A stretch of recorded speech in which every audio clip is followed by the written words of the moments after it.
వ్యక్తి అదృశ్యం కేసు నమోదు. శ్రీ సత్యసాయి జిల్లా కదిరి నియోజకవర్గం కదిరి టౌన్ గజ్జలరెడ్డిపల్లి గ్రామం కురాకొల వీధికి చెందిన వేముల సూర్యనారాయణ తండ్రి లేట్ నరసింహులు అనే వ్యక్తి ఇచ్చిన ఫిర్యాదు మేరకు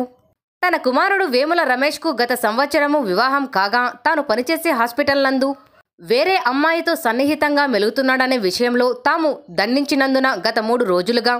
తాను ఇంటి నుండి బయటకు వెళ్లిపోయి తిరిగి ఇంటికి రాలేదని ఇచ్చిన ఫిర్యాదు మేరకు కదిరి టౌన్ పోలీస్ స్టేషన్ నందు కేసు నమోదు చేయడమైనది. Inspector of police Kadiri town PS